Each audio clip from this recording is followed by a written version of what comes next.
guys, welcome to my vlog, my style. So, today mag-unboxing ako sa aking gift for myself, sa aking birthday. Pero advance ko siya, advance ko siya. So, ipakita sa inyo kung ano yung aking gift for myself, for my birthday. This is it, guys.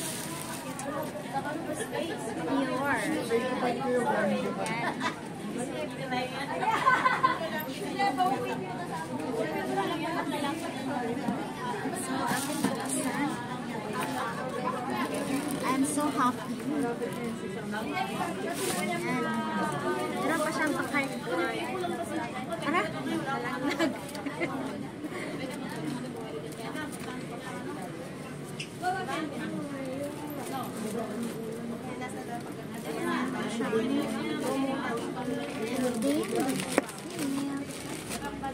Ang cute niya. Tapo ko na itong box. Ayan, ito na ako mag-unbox. Saan na natin? I'm so excited.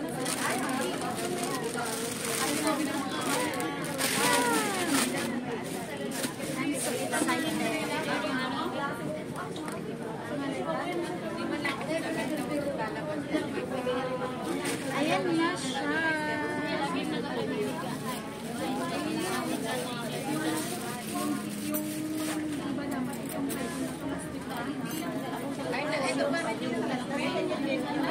Ang cute pala niya, Bi. Ang liit.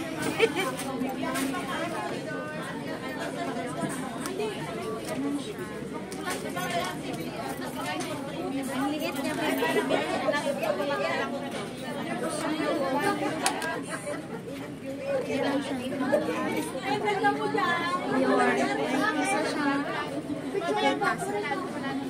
Simple lang pala yung design. I have it.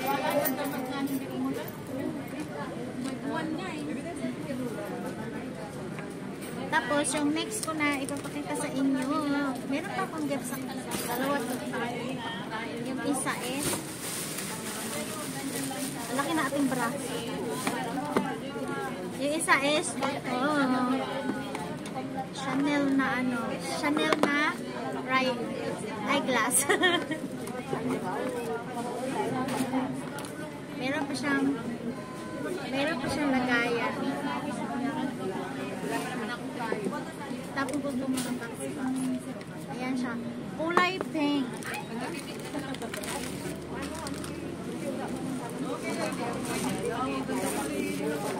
Ayan na. Meron na tayo. Pink, my favorite color. Ayan, ang ganda na, Be. Be, nakakaganda yung eyeglass. Guys, natuwa ako sa na-order ko. Wow, I love it. Ang cute ng aking Chanel na. Napaka-uwi naman Chanel na. So, meron na tayong pang anti-radiation. Kasi nga, lagi akong naka-cellphone. Kaya kailangan ito pang protect na aking eyes. So, napaka-uwi na. So, yan lang, guys. Thank you for watching. Kaya ako nag-unboxing dito sa labas. Kasi itapon ko na yung mga box. Ayoko yung maraming dala. Hindi naman nagagamit yung box. Saka sabi nila, pag nag-ipot ka daw ng box sa loob ng bahay, ano daw yun? Nakakabadlock kasi yung blessings, ano siya, hindi daw papasok yung blessings. Kaya huwag daw magtampak na sa loob ng box. So, see you in my next vlog.